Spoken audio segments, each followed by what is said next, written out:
अस्सलाम वालेकुम, कैसे हैं आप लोग। मैं हूं जावेद से तो और एक बार फिर आपकी खिदमत में हाजिर हूं एक और वीडियो के साथ। आज मैं मौजूद हूं रीगल चौक सदर कराची में और जिस जगह मैं मौजूद हूं यहाँ पे एलसीडी रिपेयर हो रही होती है। जो ज़्यादातर लोग पहले स्क्रैप किया करते थे और उसको फेंक दिया करते थे, रिपेयर नहीं होती थी, लेकिन उनके लिए भी एक मशीन आ चुकी है और ये यहाँ पे कराची में इसके हवाले से बहुत काम हो रहा होता है। तो उनके पास जो आप एलसीडी में कोई डाउट आ जाता है या एलसीडी ऑन नहीं हो रही होती, तो अब उसके लिए आपको घबराने की जरूरत नहीं है। यहाँ पे आप आए तो आपका नंबर भी मिल जाएगा, तो आए इनसे बात करते हैं और देखते हैं किस तरह रिपेयर होती है। तो आए वीडियो स्टार्ट करते हैं और देखते हैं। ये सामने रीगल चौक है, यहाँ पे जैसे ही आप आएंगे ये सामने तैयब कॉम्प्लेक्स है। यहाँ पे फर्स्ट फ्लोर पे ये है।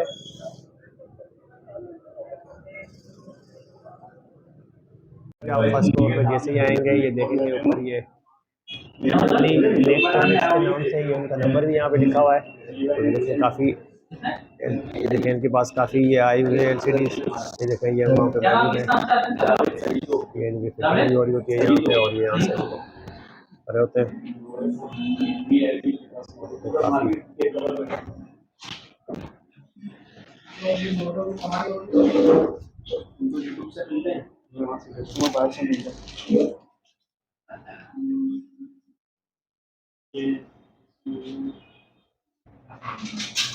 अस्सलाम भाईजान। वालेकुम सलाम।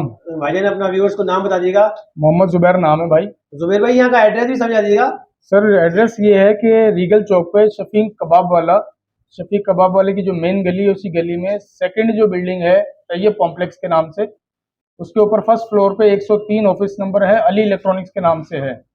ठीक है, तो आप थोड़ा ये बता दीजिएगा आपका किस तरह काम है और ये क्या काम करते हैं आप, और कौन कौन सी जो एलसीडी है और जो जो फॉल्ट है वो भी बता दीजिएगा, कौन कौन से आप रिपेयर करते हैं। सर हम टोटल एलईडी के ऊपर वर्किंग करते हैं, जो कि लाइंस बेल्ट वगैरह आ जाते हैं या स्क्रीन शो नहीं हो रही होती, म्यूट आ रही होती है, उसके ऊपर टोटल वर्किंग होती है। मेन काम हमारा जो ना पैनल स्क्रीन रिपेयरिंग का है। पैनल स्क्रीन रिपेयरिंग का है, ठीक है जी। और ये जो मशीन जो लगी है इसको क्या सर नाम ये है। बॉन्डिंग मशीन कहलाती है, जो कि कफ को बॉन्ड करती है। जो आईसियां हाथ से नहीं बनती, पहले ये स्क्रीनें स्क्रैप कर दी जाती थी, अब ये रिपेयरिंग में आती हैं, जो कि मशीन के जरिए बनता है ये टोटल। ठीक है, जैसे ये आप अभी लगा रहे हैं तो ये देखें, ये कि आईसी है, ये हम पंच करेंगे, ये मशीन इसको पंच करेगी, जो कि ये हाथ का काम नहीं है।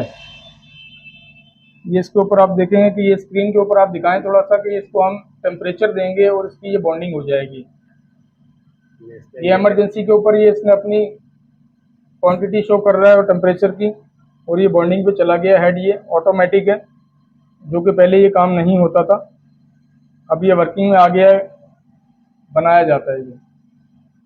तो ये कितना टाइम लगता है इसको। सर 24 घंटे की इसकी प्रोसेस है बॉन्डिंग की। अच्छा, बॉन्डिंग 24 सेकंड की, 24 सेकंड की, 24 24 सेकंड की प्रोसेस है। देखें ये प्रोसेस स्टार्ट हो चुका है, ये अभी बॉन्डिंग। ये प्रेशर आउट करेगा, ऑटोमेटिकली ये ऊपर आ जाएगा। प्रेशर हो रहा है, इसका आउट हो रही है। ये बॉन्ड हो चुका है, ये देखिए बॉन्ड हो चुका है, ये रिपेयर हो चुका है। इसमें क्या फॉल्ट था। इसके अंदर स्क्रीन शो नहीं हो रही थी। स्क्रीन शो नहीं हो रही, तो अभी आप इसको चेक करेंगे दोबारा कि इसको स्क्रीन के हवाले से। जी जी। फिर इसको ये दोबारा इसको चेक किया जा रहा है।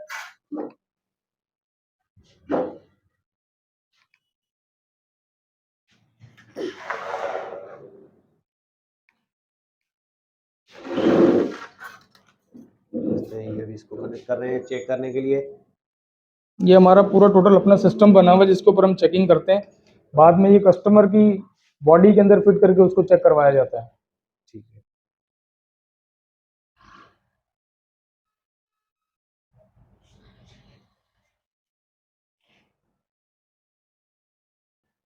ये देखते हैं ये आ गया और ये देख सकते हैं ये इस पे साइन भी आ रहा है। ये साइन लेते हैं कस्टमर से, जो पहले भी मैं दिखा चुका हूँ। इसमें कि आप कोई साइन लेंगे, इसमें ये साइन बना हुआ है ताकि इसमें कोई दो नंबरी ना करे, आपसे एतमाद की बात होती है सारी। ये तो इसमें कितना खर्चा आ जाता है अगर इसमें। सर साइज के हिसाब से है, 32 इंच का कम से कम खर्चा है 4,000 से लेके 5,000 रुपए तक। 4,000 से 5,000 तक, और 40 से 40 का है 6,000 से लेके 8,000 रुपए तक खर्चा है, और 50 इंच का 55 इंच का 15,000 रुपए खर्चा है। जैसे जैसे साइज है उसके हिसाब से, क्योंकि जो ये रिबिन आईसी है ना, ये दिखाएं, जो ये रिबिन जो हम लगाते हैं, बेसिकली ये यहाँ से नहीं बनती और ना यहाँ मिलती है। ये चाइना से इंपोर्ट की जाती है। ये मेन चीज़ है, ये हम चाइना से मंगवाते हैं, जो कि कॉस्टली महंगी पड़ती है, और ये मशीन से ही लगती है। इसकी कॉस्ट महंगी है, इसलिए खर्चा ज़्यादा आता है। ठीक है। और इसके अलावा कुछ ऐसे तक जो इसका एलसीडी टूटी हुई होती है वो जो टूटी हुई होती है वो टूटी हुई का कोई हल नहीं है, डैमेज हो जाती है, वो स्क्रैप हो जाता है। अच्छा, आपकी स्क्रीन अगर साबुत है तो वो रिपेयरिंग में आ जाएगी, अगर साबुत नहीं है तो वो रिपेयरिंग में वो नहीं नहीं आएगी। आएगी। अगर उसमें कोई जैसे लाइन आ जाती है या क्या वो हाँ, उसमें अगर लाइंस है, कोई बेल्ट वगैरह आ जाता है या सिलो टाइप में आ रहा है, हल्का सा शेड आ रहा है, वीडियो नहीं बन रही, वो सारी चीजें रिपेयरिंग में आ अच्छा जाती लाइन हैं। भी आती है वो भी हो जाती है, वो भी लेकिन अगर रिपेयर में, टूटी हुई हो तो वो रिपेयर नहीं वो होगी। रिपेयर नहीं है। टूटी हुई रिपेयर नहीं होगी। तो ये देख सकते हैं ये इसका इसमें प्रोसेस। अभी कोई लाइन नहीं है, ये स्क्रीन नहीं दे रही थी, ये इसकी इसमें नहीं कोई दे रही लाइन नहीं है, है, बिल्कुल ओके हो चुकी है ये। बिल्कुल ओके हो चुकी है, ये देख सकते हैं। बाकी टूटी हुई के हवाले से आप लोगों को ये है कि लगातार लोग सवाल कर रहे थे कि अगर टूटी हुई है तो वो किस तरह रिपेयर होगी, तो उसके हवाले से कि टूटी हुई रिपेयर नहीं होगी। नहीं होती। आपकी ऑन नहीं हो रही स्क्रीन या उसमें डॉट आए हुए हैं या लाइन्स आ रही है तो वो रिपेयर हो जाएंगी। जी जी। ठीक है। तो इसका थोड़ा यही बता देगा, जैसे कुछ ओरिजिनलिटी होते हैं, ब्रांड की होती है, कुछ चाइना की होती है जो लोकल आ रही होती है, तो वो भी हो जाती है या सर कोई टोटल एलईडी के जो पैनल हैं वो सब रिपेयरिंग में आ जाते हैं, लेकिन उसमें कंफर्मेशन ये हो कि वो डैमेज ना हो। डैमेज ना हो? फॉल्ट की सूरत में कोई भी चीज आ रही है तो वो रिपेयरिंग में आ जाती है। फॉल्ट जो रिपेयर हो जाएगा, वो अगर रिपेयर, टूटी हुई चीज होगी तो वो हाँ, रिपेयर नहीं उसमें होगा। ब्रांडेड हो या चाइना हो, कोई हाँ, सा भी वो और रिपेयर हो जाता जो है। खर्चा सबका दोनों का वही बराबर ही है। वो बराबर भी है, लेकिन उसमें कॉस्टली कंफर्म ये करना पड़ता है कि हमें सामान जो लगा हुआ है वो महंगा है या सस्ता है। ठीक है। अगर नॉर्मली सामान है, 32 इंच का टीवी है, 4 बार से 5 बार खर्चा है, उसमें बन जाता है 4 से 5 हज़ार तक का बन जाता है, देख सकते हैं ये 32 इंच का। 32 इंच का। ठीक है। जैसे ये आपका ये क्या चीजें होती है, थोड़ा इसके बारे में ये बताइएगा। हमारी कॉफ्स आईसीज होती हैं, जैसे कि अभी ये बॉन्डिंग हुई है ना, हम लोग 0 मीटर इस्तेमाल कर रहे हैं। जैसे कि आप देख सकते हैं साइड कॉफ होती हैं, टोटल 0 मीटर पे हमारा काम है, हम यूजेबल नहीं लगाते। जैसे कि ओल्ड मशीन वाले जो होते हैं और जो रिपेयरिंग करते हैं वो यूजेबल सामान करके लोगों के साथ धोखा करते हैं, लेकिन हमारे यहाँ ऐसा कोई काम नहीं होता। हम लोग 0 मीटर सामान लगा के कस्टमर को मुतमईन करते हैं, बाकायदा हम लोग उसका सिग्नेचर लेते हैं ताकि कोई उसको लगे उसका अपना ही पीस होता है, कोई धोखे वाला हमारे पास काम नहीं होता है। या आप जैसे कि देख सकते हैं टोटल हमारे पास 0 मीटर सामान है। ये बड़ी आईसी है, बड़ी कॉफ्स भी हैं हमारे पास, छोटी कॉफ्स भी होती है। जैसे कि हमारे पास जैसे बड़े शीशा आते हैं, ये उनकी कॉफ्स हमारे पास भी अवेलेबल है। टोटल 0 मीटर पे हमारा काम होता है, ये दिखा सकते हैं, देखिए। दे सकते हैं ये। ठीक है। इसके अलावा क्या क्या इसमें लगता है? इसके अंदर हमारा ये थिनर लगता है। थिनर से हम इसको पहले पैनल को साफ करते हैं, जो इसकी पुरानी कॉफ्स होती है वो उतार के हम शीशे को 0 मीटर साफ करके इसके अंदर हम लोग जैसे कि देख रहे हैं ये एसी टेप है, ये एसी टेप है हमारी, दिखा सकते हैं। ये हमारी टेप लगती है, बॉन्डिंग टेप कहलाती है ये। बॉन्डिंग इसके टेप। जी, इसके बगैर बॉन्डिंग नामुमकिन सी बात है। ठीक है। और ये यही लगती है तब जाके मशीन पे बॉन्डिंग करती है, इसके बगैर हम मशीन पे बॉन्डिंग नहीं कर सकते।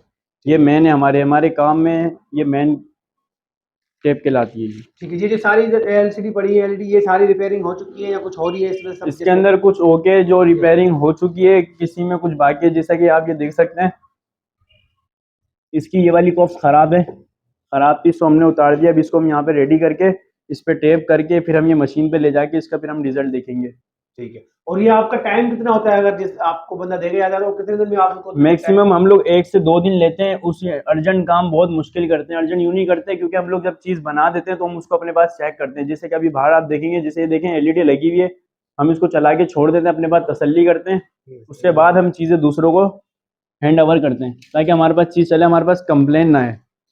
ठीक है। ये सारी देखें, ये इनके लिए आई हुई है, बनने के लिए आई हुई है, कुछ बन चुकी है, कुछ है तो इनका काफ़ी काम है ये इस हवाले से। ये मशीन भी देखते हैं। मशीन के बारे में थोड़ा बताइएगा कि ये कहाँ पे यहाँ पे अवेलेबल ज़्यादातर है, कराची ये में या कराची में ज़्यादातर अवेलेबल नहीं है, ये चाइना से इंपोर्ट की जाती हैं।